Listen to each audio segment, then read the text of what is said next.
Alors, vous proposez un produit pour les femmes, est-ce que vous pouvez m'en parler? Alors en fait, il s'agit du Poupoupidou. C'est une pince à jupe pour faire du vélo.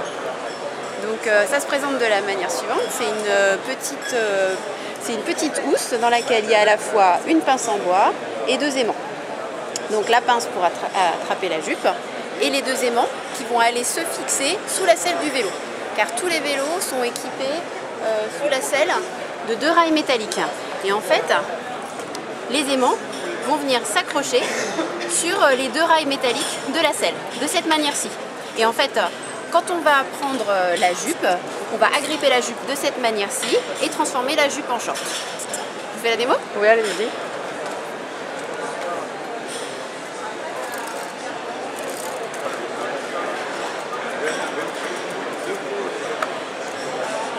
On accroche la jupe comme ceci et d'un coup de main, on va aller placer le Poupoupidou sous la selle et hop là, du coup, là, il est monté sous la selle et on a transformé la jupe en short et on peut pédaler tranquillement. Voilà, c'est le Poupoupidou. Donc pour la descente, vous décrochez pareil. Alors après, pour la descente, hop, on enlève le Poupoupidou et facilement, on descend de son vélo. Donc un objet très pratique pour les femmes. Alors très pratique pour les femmes, ça se glisse dans le sac à main, ça prend pas de place, ça reste discret, ça se voit pas une fois qu'il est mis en place, puisque du coup c'est sous la selle. Donc très pratique. Voilà. Alors est-ce que vous pouvez me parler de votre processus un peu de fabrication? Pardon. Le processus de fabrication. Alors processus de fabrication, donc la coque souple, elle est réalisée chez un industriel qui fait du moulage, donc à côté de Nantes. Donc la partie tampographie est réalisée dans un atelier protégé qui est à côté de Cholet. C'est également eux qui font l'assemblage des deux aimants et puis de la pince. Et la petite boîte du packaging, c'est également un industriel qui est à côté de Nantes, à Malville, qui nous réalise la boîte. La partie design graphique, c'est un graphiste nantais qui s'appelle Moon aussi, qui nous a fait tout l'univers graphique. Et voilà pour le petit produit. Donc un produit made in France, mais made in Nantes. Ah oui, presque made in Nantes. Made in France, ça c'est certain, mais oui, tout à fait, c'est exactement ça. Est-ce que vous pouvez me raconter l'histoire qui vous a amené au Poupoupidou? Ça marche.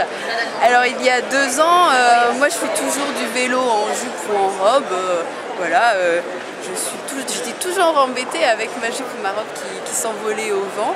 Et mon mari, Marc, voulant me faire un petit cadeau, a cherché sur internet et ne trouvant pas, il a pensé à la fois aux aimants et aux rails métalliques de la selle. Et il s'est dit, à mon avis, il y a quelque chose à faire. Donc il a commencé par bricoler un petit objet à partir d'un aimant pour faire le nettoyage des aquariums et une pince à cheveux. On s'est rendu compte que ça marchait très très bien. Et de là, donc dépôt du brevet, différents prototypes et entre-temps un financement participatif de telle manière à financer le moule d'injection, parce qu'un moule d'injection ça coûte très cher. Donc ça coûte au moins 5 000 €. Et là, en l'occurrence, on voulait faire une vraie production locale et nantaise et surtout made in France. Donc, à l'issue de ça, donc, on a réalisé 6 000 pièces et depuis un mois, on commercialise le Poupoupidou. D'accord. Voilà. Et vous me disiez que vous avez des perspectives de développement international. Alors effectivement, le Poupoupidou, donc là, on a une jolie communication depuis un mois, même depuis le financement participatif. Donc, et notre ambition, c'est vraiment d'aller au-delà de nos frontières et pouvoir distribuer le produit en Europe et puis pourquoi pas un peu plus loin. Très bien, merci beaucoup. Voilà.